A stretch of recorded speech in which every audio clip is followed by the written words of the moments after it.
데일 카네기라고 들어보셨나요? 예, 아마 대부분 인간관계론으로 가장 유명하죠. 굉장히 유명한 자기계발학자입니다. 그 데일 카네기가 여러 가지 아주 금쪽 같은 명언을 그 저서에서 많이 남겼는데요. 이런 명언도 있어요. 데일 카네기라는 사람이 이런 말 들어보셨죠? 뭐 통 안 들어본 분도 계실 거고 바람이 불지 않을 때 바람개비를 돌리는 방법은 앞으로 달려가는 것이다. 미국 사람이니까 이렇게 미국 말로 해놨어. 어려서 바람개비 돌려보신 적 기억 있으시죠? 예. 바람이 불지 않을 때 바람개비를 돌리는 방법은 앞으로 달려가는 것이다. 바람이 불 때는요, 아무나 바람개비를 들고 있어도 바람개비가 돕니다. 그런데 바람이 불지 않을 때는 그 누가 들고 있어도 바람개비는 돌지 않아요. 경제가 성장 경제이고 그다음에 경기가 호황일 때는 누구나 사업을 해도 돈을 벌 수 있어요. 사업이 잘 돌아가요. 옛날 우리 막 10% 성장할 때는요, 가게만 차리면 돈을 벌었어. 커피점 몇 개 없을 때는요, 커피점만 차리면 돈을 벌었어요. 그런데 바람이 없을 때는요, 그 누가 해도 안 돌아가.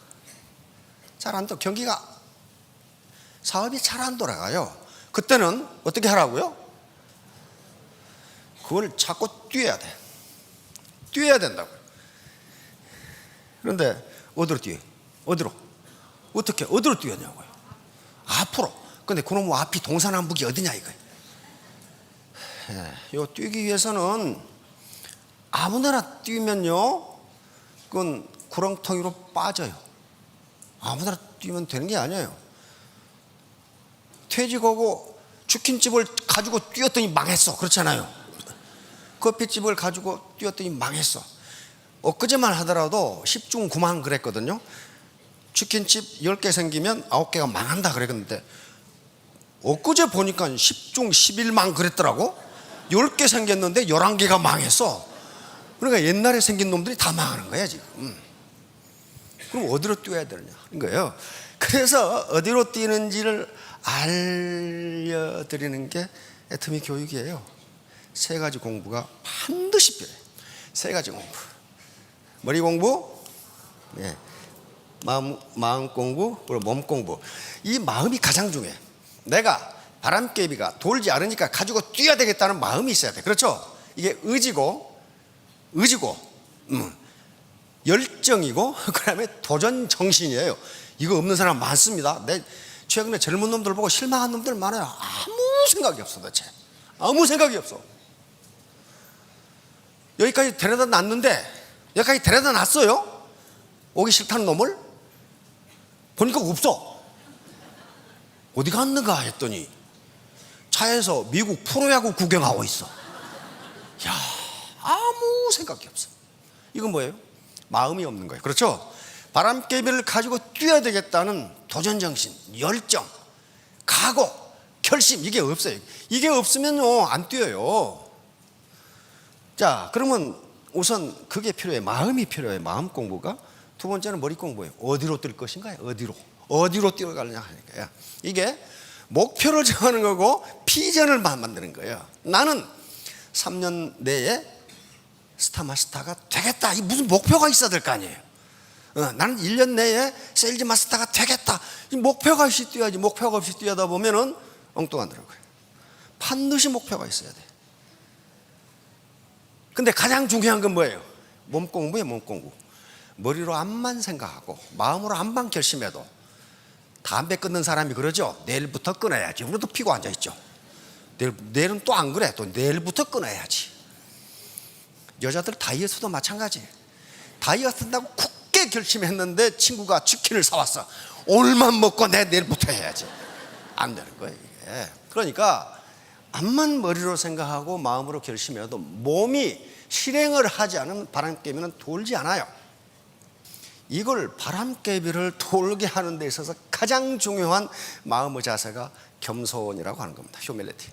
겸손이에요. 겸손해야만 뭔가 들어와요. 뭔가 들어와요. 그런데 겸손하게 하는데 그래서 그걸 뇌과학자들은 마음의 청소 또는 머리의 대청소라고 이야기합니다. 이걸 다 지우지 않으면 새로운 정보가 들어오지 않아요. 자, 그러면 이제 문제는 이제 정보가 무엇인가 하는 건데요. 정보가 무엇인가? 정보는 통상은 인포메이션이라고 하는데요. 인포메이션. 근데 군대에서는 이것을 인텔리전스라고 이야기합니다. 이걸 정보라고 이야기하는데 정보학이 발전하면서 정보에 대한 정의가 학자마다 달라. 그런데 그 학자마다 정보학 교수가 굉장히 많은데 학자들이 나름대로 전부 일리가 있어요. 아, 그거 맞네. 그렇지. 그게 정보지. 이렇게 할 수 있는데 제가 가장 좋아하는 두 가지 정의가 있어요. 정보란 무엇인가에 대해서. 첫째는 이 정보학의 아버지라고 하는 미국의 수학자이자 이 공학자, 전기공학자인데요. 클로드 셔넌이라는 콜롬비아 대학 교수인데 정보를 뭐라고 정의를 했냐면 정보는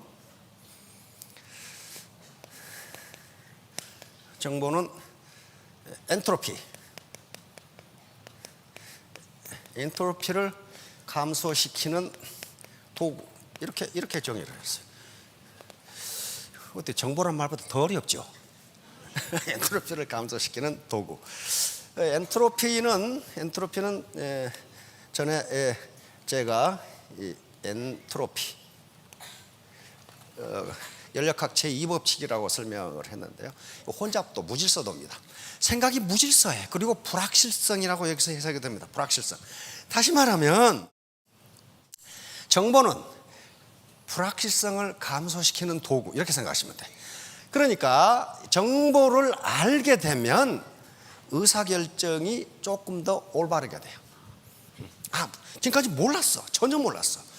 애터미 사업에서 뭘 하는지, 다른 다단계처럼 사기를 치는 건지 몰랐어. 그런데 들어보니까 사기는 안 친 것 같다. 여기까지만 알아도 뭐예요?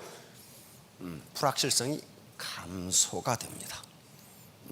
이게 정보예요. 그러니까 정보를 알게 되면 내가 무슨 일을 해야 할지 안 해야 할지 의사결정에 조금 더 정확한 의사결정을 할 수가 있어요. 두 번째는 그레고리 베슨이라고 하는 학자가 있는데요. 이 사람은 영국 학자입니다. 영국 학자인데 아주 기가 막힌 정의를 해놨어요. 이 양반은 정보란 다름을 만들어내는 모든 차이 일어났어요. 정보란 다름을 만들어내는 모든 차이. 자, 애터미를 들어보니까 이건 B라는 다단계하고는 차이가 나네. 요점이 어떤 차이를 발견한 거예요. 차이. 그러니까 여기에 오늘 오셔가지고 뭔가 차이 나는 뭔가를 얻었다면, 사실이나 자료를 얻었다면 그건 정보를 얻은 겁니다. 그 정보를 어떻게 활용할 것인가는 I don't know. 자기가 알아서 해야 돼 이제. 그게 지혜예요. 이제 어떻게 활용할 것이냐. 여기는 진입비도 없고 유지비도 없다네. 차이죠. 그 차이예요. 다름을 만들어내는 차이예요. 애터미와 다른 다단계의 다름을 만들어내는 차이. 진입비도 없고 유지비도 없다네. 그 차이예요. 똑같다면 그건 정보가 아니에요. 똑같은데 뭘 정보라고 할 수 있어? 차이가 나는 거예요. 자, 자본은 크게 이렇게 나눕니다. 눈에 보이는 자본, 만져서 알 수 있는 자본, 공장, 기계, 상가. 그런데 무형 자본은 형체가 없는 자본인데 특허권이나 저작권 등이 또 인적 자본이 형체가 없어요. 특허권, 저작권 가지고 있어도요, 평생 자시고 로얄티. 이런 것들 다 여기에 해당합니다. 인적 자본에 해당해요. 휴먼 캐피탈. 머리, 마음, 몸보다 중요한 자본은 없어요. 자, 그러면 이제 우리 애터미 회원분들의 자본은 뭐냐 하는 거예요. 자본을 가지라고 자꾸 얘기하는데 자본이 뭐냐 하는 거예요. 이 자본이 바로 요 자본이에요. 요 소셜 네트워크. 소셜 네트워크. 이게 자본이에요. 나로부터 시작해서 이렇게 네트워크가 이게 눈에 보이지 않습니다. 보이지 않는데 컴퓨터상에 이렇게 또는 보이지 않는 이 네트워크가 이렇게 존재해요. 이 네트워크를 소셜 캐피탈이라고 부릅니다. 사회자본. 사회자본, 소셜 캐피탈. 학자들이 그렇게 부르는 거예요. 어떤 학자는 소셜 캐피탈, 이 신뢰 자체가 소셜 캐피탈이다, 이렇게 이야기하는데, 애터미 사업의 소득은 이 소셜 캐피탈의 사이즈와 퀄리티, 질에 의해서 결정됩니다. 달랑 두 사람 달아놓고 돈 못 벌어요. 여기에 지금 로얄쯤 되면요 밑에 10만 명이 붙어 있어. 그러니까 이 고기 잡는 그물이라고 생각하시면 돼. 고기 잡는 그물의 사이즈가 일정 정도 이상이 돼야 고기를 잡을 수 있어요. 근데 퀄리티는 뭐냐? 이 그물의 사이즈가 아무리 커도 이게 찢어져 버리면 고기 못 잡아요. 한 마리도 못 잡아. 그러니까 이 소셜 캐피탈, 이게 사회 자본이에요. 이 자본을 어떻게 키울 것이냐 하는 문제예요. 어떻게 키울 것이냐. 그리고 신뢰, 파트너, 그다음에 파트너와 스폰서 간의 신뢰, 컨피던스, 요걸 트러스트, 이걸 어떻게 돈도 가게 할 것이냐 하는 문제가 스타마스타가 되느냐, 로얄마스타가 되느냐, 5천을 보느냐, 4천을 보느냐를 결정하는 거예요. 이 자본의 사이즈, 이 자본의 생산성이에요. 이 자본의 사이즈가 일정 사이즈 이상 되지 않으면 그 소득 안 올라와요. 아니, 자본이 적은데 어떻게 소득이 올라가냐고. 올라올 수가 없어요. 그러면 이제 문제는 뭐예요? 이 사이즈를 어떻게 키우고 퀄리티를 어떻게 높일 것이냐 하는 문제. 그렇죠? 그게 전부예요, 이제. 그게 전부라고요. 근데 우리는, 대한민국은 민주공화국이다. 그렇죠? 모든 권력은 국민으로부터 나온다. 그러니까 스폰서 입장에서 국민은 누구예요? 파트너예요. 80년대 중반, 1982년에 메가 트렌드, 대흐름, 문명의 대흐름, 이런 시대가 온다라고 이미 경고를 했고, 지금도 우리 서점에 가면 저게 번역되어 있어요. 메가 트렌드 그래가지고.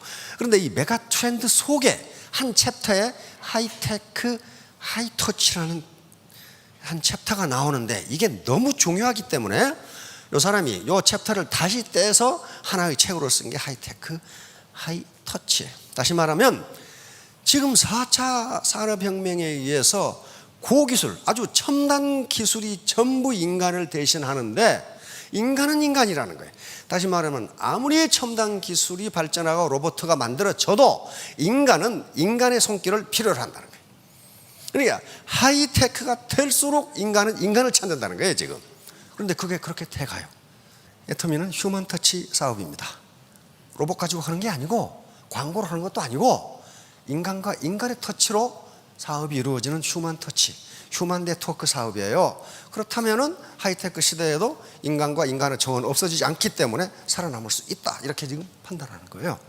로봇 기술을 사람처럼 만들려면 뭘 해야 되느냐면요, 인간의 뇌를 연구하지 않으면 못 만들어요. 도대체 인간의 뇌라는 게 어떻게 생겨먹은 것이냐, 인간의 신경망은 도대체 어떻게 된 것이냐를 연구해야 된단 말이에요. 그래서 그 주제가 생명과학이 들어있는 거예요. 그러면 문제는 이제 지능이에요. 지능, 머리란 말이에요.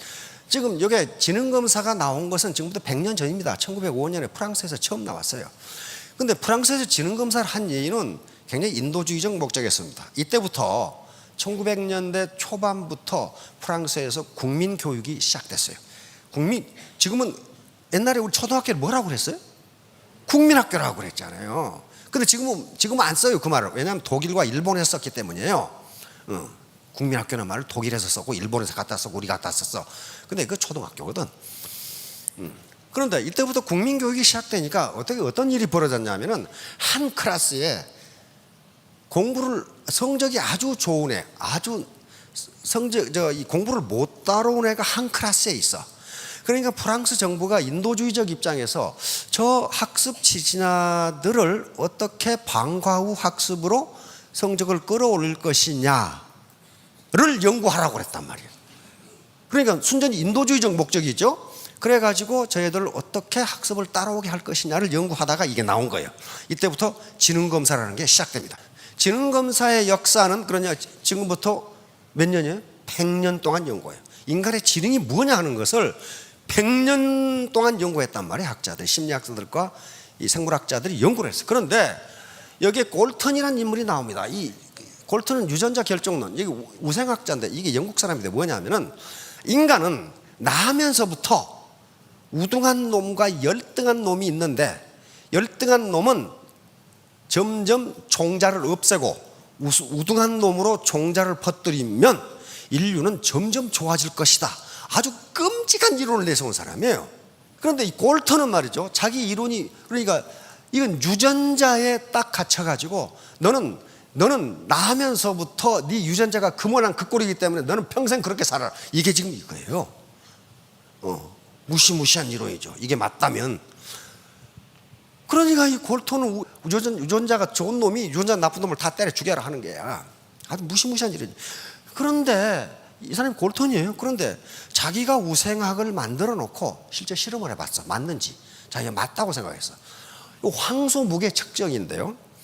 황소 전문가에게 저 황소 무게가 몇 킬로그램이냐, 몇 킬로그램 되겠느냐. 그러면 황소 전문가니까 거의 비슷하게 맞추겠죠. 그리고 아무것도 모르는 동네 사람한테 저 몇 킬로그램 되느냐.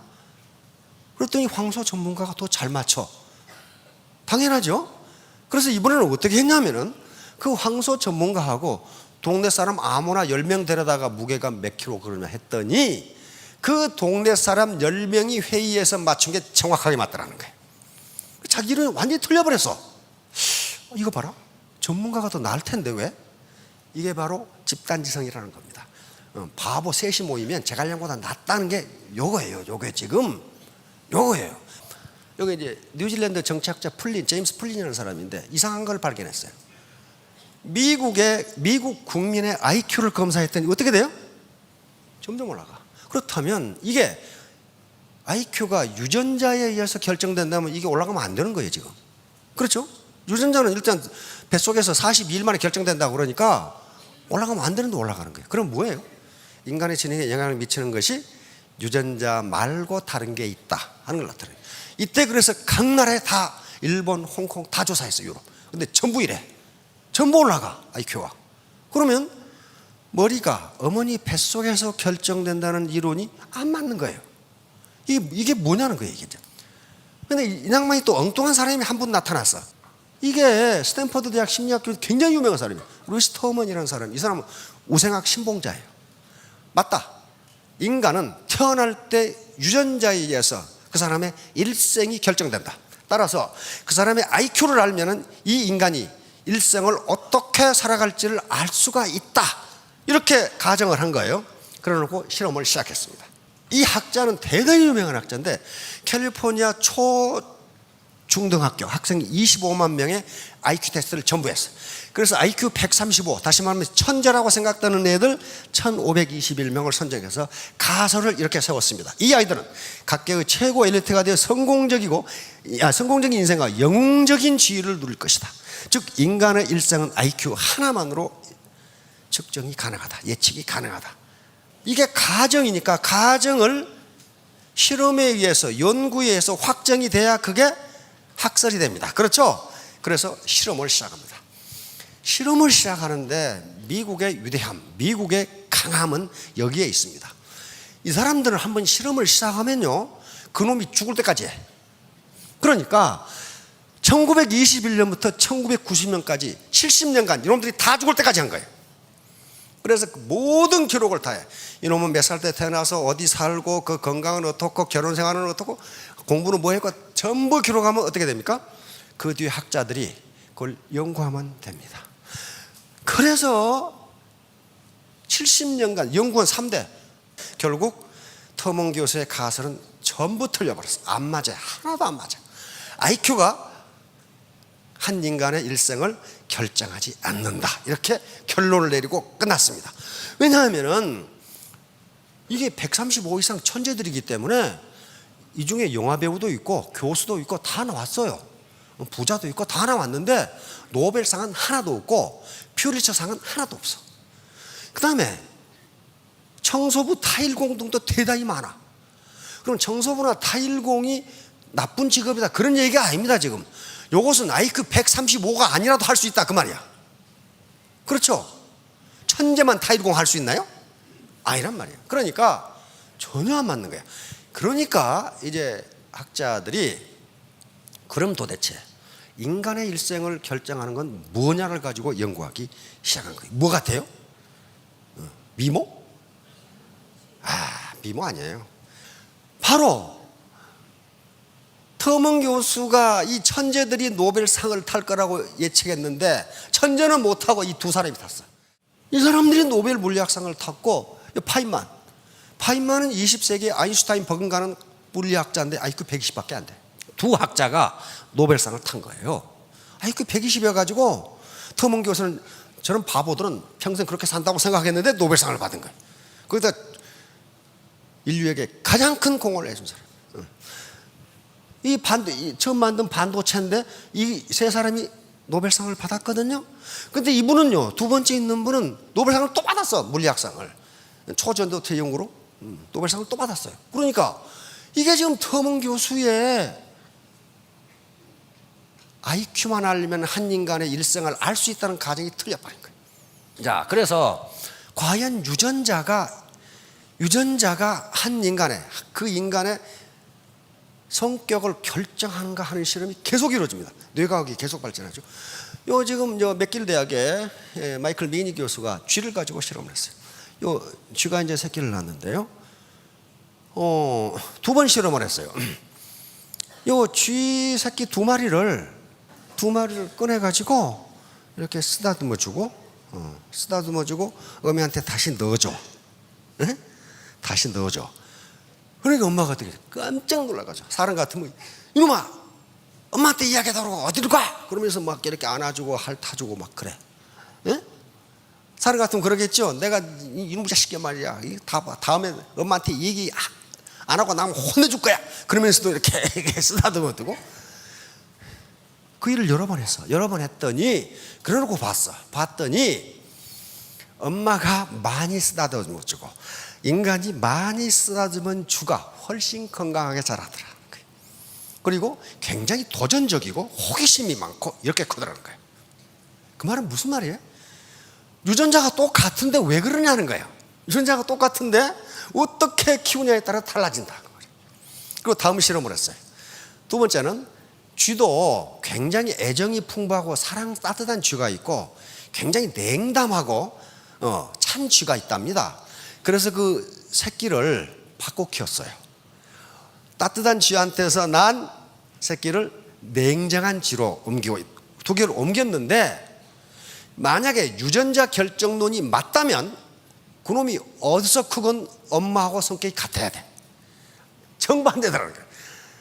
어떤 유전자를 받고 태어났든지 따뜻한 쥐에게서 큰 쥐는 따뜻한 쥐가 되더라는 거예요. 그래서 미니 교수는 유전자 결정론은 설득력이 없다고 결론을 내립니다. 많은 다른 학자들이 또 실험을 했는데 똑같아.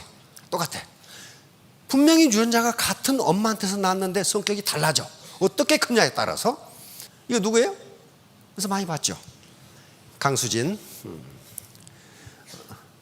이렇게 이쁜 지금 국립발레단 지금 단장하고 있죠. 발가락이 이렇게 생겼어요. 얼마나 연습을 했으면 시골 중학교 나왔죠. 시골 중학교 나가서 혼자 독일 갔죠. 이 강수진 씨가 유전자가 좋아서 춤을 잘 춘다? No. 그건 아니에요. 그건 아니란 말이에요. 왜냐하면 그 엄마는 그 콩밥 매던 사람이거든. 그럼 도대체 무엇이 인간의 사회적 성취를 결정하는 문제 가지고 엄청난 연구가 이루어집니다. 그래서 한참 90년대 또 2000년대 초반에 나왔던 이론이 EQ라는 거예요. EQ. 감성지능이라고 하는 겁니다. 감성지능. Emotional Intelligence Quotient라고 감성지능. 감성. 인간의 이성이 아니고 감성이라는 게 그렇게 중요하다. 최근에 나온 책은 열정과 용기 끈기, Grit Persistence라고 이야기하고 있습니다. 도대체 그러면 인간의 이 일생을 결정하는 게 뭐냐 하는 이 현자들, 역사적인 현자들의 말을 들어보니까 똑같아요. 뭐라고 그랬어요? 이 사람 세네카, 로마의 철학자죠. 운명은 외부에서 오른 것처럼 보이지만 실은 우리 자신의 마음으로부터 비롯되는 것이다. 다시 말하면 운명은 부모가 물려준 유전자로부터 오는 게 아니고 내가 어떻게 하느냐. 내가 나약한 마음, 게으른 심성, 부정적인 습관이 나쁜 운명을 낳고 용기와 지혜, 남을 돕는 이타성, 긍정적인 습관이 좋은 운명을 낳는다. 이게 로마의 위대한 철학자 세네카의 말입니다. 근데 여기 또 말이 있어요. As long as you live, keep learning how to live. 당신이 살아있는 한 어떻게 살 건지 계속 공부해라. 그 말이에요. 로마 시대 이야기입니다. 당신이 살아있는 한. 근데 이게 오늘날 뇌과학과 딱 맞아요. 뇌과학이 그렇게 되면 뇌가 좋아진다. 지금 그렇게 돼 있어요. 이 사람 톨스토이라는 사람이에요. 우리가 흔히 범하기 쉬운 실수 중 하나는 타인을 선인, 악인 혹은 천재 바보라고 낙인 찍는 일이다. 그러나 인간에게는 모든 가능성이 열려 있다. 바보가 천재가 될 수도 있고 악인이 성이 될 수도 있다. 바보가 천재가 될 수 있다. 이게 오늘날 뇌과학에서 맞다. 그렇게 나와요. 뇌과학에서 맞다. 맞다. 바보가 천재가 될 수 있고 천재가 바보가 될 수 있다. 그게 오늘날 뇌과학의 성과입니다. 이건 누구예요? 데이비드 호킨스. 이 양반은 미국의 사상가인데요. 정신과 의사이자 그리고 과학자이고 저술가인데 똑같은 얘기를 했어요. 수많은 사람들이 그들의 천재성을 인식하지 못하고 쓰지 못하는 이유는 높은 IQ와 천재를 혼동하고 있기 때문이다. IQ가 높다고 천재가 아니라는 거예요. 천재가 아니라는 거예요. 천재란 인내, 용기, 집중 똑같은 얘기를 하고 있죠. 집중, 끌고 가는 강한 힘, 절대적인 정직을 소유한 사람을 보는 것이 타당하다. 에디슨이 똑같은 소리를 했죠. 천재는 99%의 땀과 1%의 영감으로 얻어진다. 이때 영감은 IQ를 이야기합니다. IQ가 중요하지 않다 그 말 아닙니다. 1%가 중요한 거예요. 중요한데 99%가 노력이다. 근데 통상 에디슨의 명언을 인용하면서 여기까지만 인용해. 근데 그 뒤가 더 중요한 말이에요. 천재란 단순히 자신이 해야 할 모든 일을 완수하는 재능을 가진 사람인 경우가 많다. 여기를 봐야 돼. 바로 에디슨이 하고 싶은 말이 이 말이었어요. 에디슨이 전구를 만드는데 몇 번 실패했다고요? 책마다 달라. 어떤 데는 3,000번 실패했다. 어떤 데는 5,000번 실패했다. 근데 에디슨의 자서전을 보면 9,999번 실패했다고 나와. 그러니까 자기도 몰라 몇 번 실패했는지. 그냥 기자가 물었어. 당신은 말이야. 그 9,999번이나 실패합니까? 그러니까 에디슨이 그랬어요. 이 사람아, 실패가 뭐라니. 나는 불이 켜지지 않는 방법을 9,999가지나 알아낸 사람이야. 알아냈잖아요. 불이 켜지지 않는 방법을. 그래서 10,000번째 성공했다. 그러니까 에디슨의 자서전은 그렇게 나오는데 에디슨 자신도 가만히 보면 몇 번 실패한지를 모르는 것 같아. 하도 많이 해가지고. 그러니까 어린이 책에는 3,000번으로 돼 있고 어떤 2,000번으로 돼 있고 5,000번 다 다른데 아무튼 무지하게 실패했다. 그렇게 마시면 돼. 그런데 에디슨은 어떻게 했어요? 끝내 해냈어요. 지금 그것이 세계 최고 기업인 GE라고 있죠? 제너럴 일렉트릭. GE의 전신이 에디슨의 회사입니다. 에디슨 전기회사예요. 그러니까 그게 몇 개가 합해서 지금 GE가 됐는데 GE는 지금도 내세울 사람이 에디슨밖에 없어. 에디슨이 만들어야 그래가지고 하는 게 지금 GE예요. 그런데 거기에 어떤 조수가 있었어. 조수가 아까 우리 박 회장께서 지식, 지혜 그 조수는 초등학교도 못 나왔어.